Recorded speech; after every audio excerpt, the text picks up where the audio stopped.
Fala galerinha, beleza? Voltamos aí com nossas videoaulas e hoje eu vou estar explicando um pouquinho sobre a estrutura de uma tabela, ok?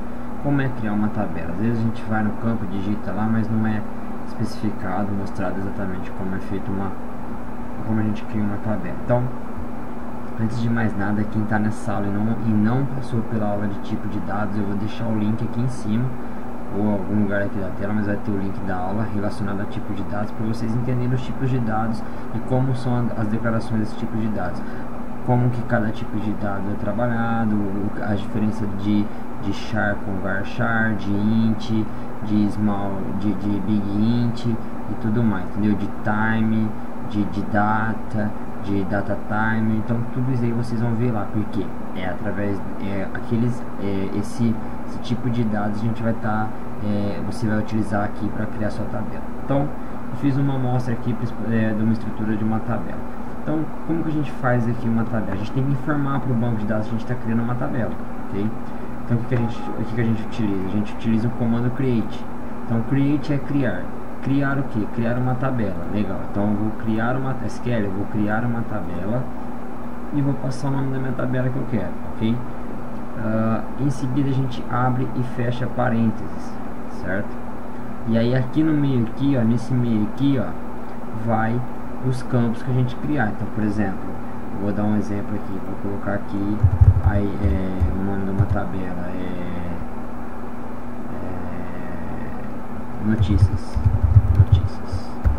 Eu costumo usar TBL notícias. Então aqui a gente vai colocar o ID da notícia,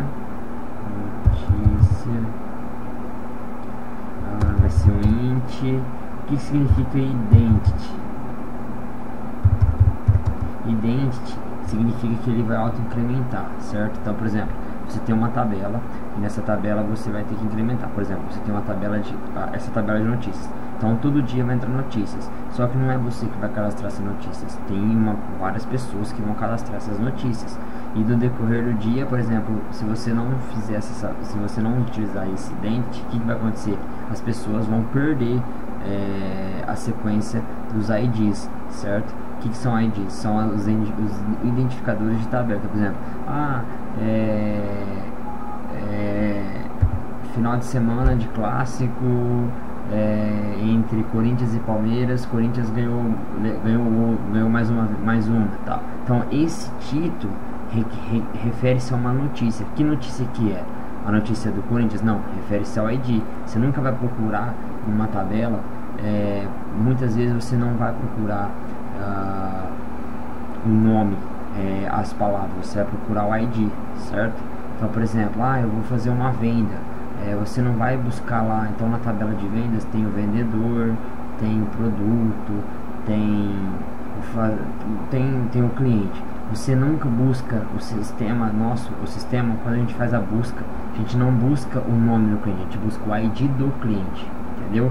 Então as informações que vem na tela, na aplicação ali, toda bonitinha ali, o nome e tal, beleza, mas pra gente da base de dados, pra gente que tá por trás do sistema, organizando, fazendo os updates, tirando relatório, pra gente o nome do cliente, pra gente não influencia em nada. O que influencia pra gente é os IDs, que onde a gente vai fazer muitas vezes o cruzamento de informações, ok? Então vamos lá, voltando aqui ao assunto. Então ID, notícia, int, identity. Então esse identity ele vai incrementar. Então eu vou cadastrar uma notícia. Beleza, daqui a pouco vai entrar outra notícia. Então ele vai fazer essa função. Ele vai sempre cadastrar o próximo ID. Então eu cadastrei uma notícia 1, outra pessoa vai cadastrar, ele vai automaticamente para o 2, ok? Not null. O que significa not null, Fernando? Not null significa que não pode ser nulo. Então o ID, pessoal, é uma coisa que a gente nunca pode deixar ser nulo. Sempre tem que ter. Mas o cara só fez um cadastro simples. Não tem problema, a gente vai lá na base e deleta. Mas tem que ser tem que existir esse ID, nunca pode deixar em branco, ok? Vamos colocar então aqui em seguida título da notícia. Aqui a gente vai colocar um campinho aqui de varchar, vamos colocar aqui de 100, certo? Também vamos colocar aqui como not null só para um exemplo. O que significa varchar, Fernando? você tem você deixou lá reservado 100 espacinhos, você deixou reservado lá para 100 caracteres. Então se você digitou menos que 100, ele vai automaticamente parar ali e acabou, ele vai diminuir. Por que a gente fala isso? Porque quando você está trabalhando, quando você processa informações, as informações, muitas pessoas, o pessoal que não entende muito, mas não vou entrar em detalhes também, quando a gente faz o processamento, isso aí vai para a memória, entendeu? Então cada célulazinha da memória equivale a um bit, equivale a um caractere. Então quando você faz essa pesquisa, ele vai pegar na memória, vai chegar na memória e falar assim: memória, aqui vai entrar um varchar de 100, beleza? Beleza, ele vai reservar. Se chegar a 100, beleza, tá reservado. Se chegar a menos que 100, ele vai diminuir esse campo, deixando que como falar, organizando o quebra-cabeça. Se você colocar char, funciona, Fernando? Funciona perfeitamente, só que ele vai deixar os 100 caracteres, os 100 espacinhos ali reservados, entendeu? Mesmo que você usar 3, ele vai deixar 100 reservados, ok? Então vamos lá. Então, título da notícia, onde você estava, Fernando? Uma hora dessa você escreveu isso aqui. Título da notícia, ID notícia, título da notícia. Vamos colocar aqui data da notícia, aqui eu vou colocar um date, certo? Data, publicação, vou colocar um date time. Peraí, Fernando, você errou aí. Eu errei, por que eu errei? Você colocou data da notícia, date, data, publicação, date, time. Tá, data da notícia, date. O que ele vai fazer esse date? A gente pode fazer um get date, fazendo ele passando o horário do sistema, entendeu? Então ele vai entrar a data do sistema, ele vai lá no sistema pegar a data e jogar pra gente, trazer pra gente, certo? Quando a gente utiliza um date time, ele vai fazer a mesma função, só que ele vai pegar a data e a hora exata que essa informação foi inserida na tabela, ok? E por último, vou colocar aqui notícia. Vou colocar aqui por último de notícia. Vou colocar aqui então. Vou colocar aqui um varchar também. Varchar. Vou colocar aqui um varchar de 1000. Beleza? Beleza. Então, essa aqui é uma base da tabela, entendeu? Esse aqui é os campos da tabela, ok? Agora eu preciso definir para minha tabela o que é a chave primária. O que é uma chave primária? É a primeira chave. Então, quando você vai abrir uma porta de uma casa, um carro, o que você tem que ter? Uma chave. Essa é a chave principal. Não tem como eu pegar a minha chave da minha casa e abrir a chave do meu carro. Não, é a chave primária, é a principal chave da sua casa, a principal chave de qualquer coisa. Então a minha chave primária nessa tabela, ela é o ID notícia. Então como a gente faz a declaração? A gente faz assim, ó, primary, que é a primeira chave, entendeu? Primary aqui, ID notícia, coloca aqui dentro, matou, tá pronto. Essa é a nossa tabela. Vamos dar um exemplo que nessa tabela a gente tinha um outro campo chamado ID report.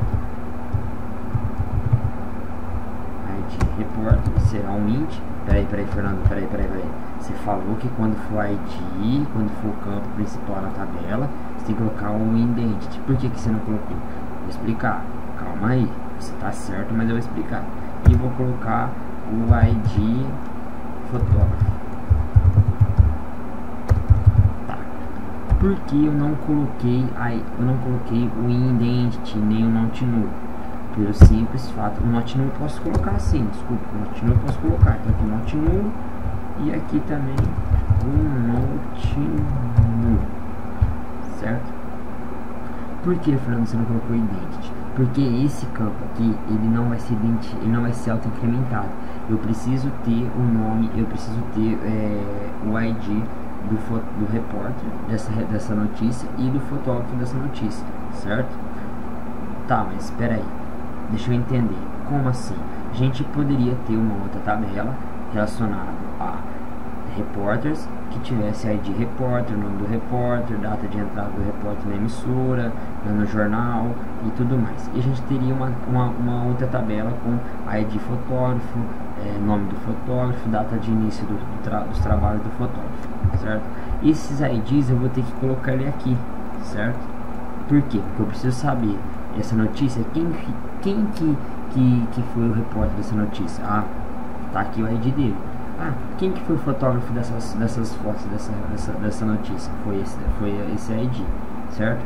Então, isso daqui é para mim fazer buscas, porque depois eu consigo, através desses IDs, ir buscar lá nas tabelas os seus respectivos responsáveis, ok? Mas não vamos complicar muito não. Então, esses IDs são para a gente fazer a chave estrangeira, tá? O que é uma chave estrangeira? O que é um estrangeiro? É uma pessoa que sai de um lugar para o outro, entendeu? Então, eu tenho a minha chave estrangeira, que é a minha primary key. A minha primary key, normalmente, pessoal, a gente utiliza muito a primary key das tabelas como chaves estrangeiras. Então, por exemplo, a minha foreign key, que é foreign key, fora, chave fora, né? Então, minha foreign key, quem que é minha foreign key? A minha foreign key é o meu ID repórter, certo? Beleza? É isso aí, Fernando. Não acabou ainda não. Aí eu preciso informar minha chave estrangeira é o ID repórter, que referências a TBL, por exemplo, repórter, que corresponde na tabela repórter ao ID repórter. Eu poderia vir aqui e colocar tipo code repórter, não tem problema nenhum, entendeu? E aqui também code repórter, não tem problema nenhum, desde que o mesmo campo, desde que o valor que eu colocar nesse cara aqui for o valor correspondente a esse campo lá na tabela, não tem problema nenhum, ok? Então, essa daqui seria a chave estrangeira dessa tabela. E aí a gente, porque tá dando esse erro por causa do ponto e vírgula, uma vírgula ali. E aqui eu tenho uma foreign key. Aí aqui eu tenho uma foreign key também relacionada ao ID fotógrafo. Eu como costumo fazer isso, pessoal? Eu costumo abrir e fechar parênteses, referências, coloco o nome da tabela, igual tipo TBL fotógrafo, e em seguida abre e fecha parênteses. Aí eu venho aqui e pego o campo correspondente aqui, certo? Então normalmente eu coloco igualzinho tá na tabela. É o ID aqui, quem que eu preciso pegar o ID do repórter, então eu coloco o ID do repórter, não coloco o código repórter, não, eu coloco igualzinho, porque quando eu jogo aqui, ó, se tiver um erro lá, ele vai acusar. Tem um erro aqui, tem dois erros aqui. O que são esses dois erros? A chave estrangeira é ficar notícias e referenciar uma tabela inválida, TBL repórter. O que está informando? Que não existe uma tabela chamada TBL repórter. A mesma coisa que também não existe uma TBL fotógrafo aí que eu escrevi, certo? Então é isso aí, pessoal. Isso aqui é uma base de uma tabela que a gente utiliza, entendeu? Então isso aqui é o que vocês utilizam numa tabela, ok? Então antes de qualquer coisa, vou voltando a avisar, a deixar avisado. Para vocês entenderem melhor sobre os tipos de campos que a gente utiliza aqui, eu vou deixar para vocês aqui em cima o link dos tipos de dados que a gente utiliza para vocês antes de ver essa aula. Começou a ver essa aula, eu já falei lá atrás, mas já tem que ir lá, clicar e vir primeiro nessa aula, ok? Mesmo quem passou pela aula inteira e ainda restou alguma dúvida sobre os tipos de campo, também volta lá e rever a aula, ok? Um abraço a todos, espero que vocês tenham gostado, até uma próxima, tchau, tchau.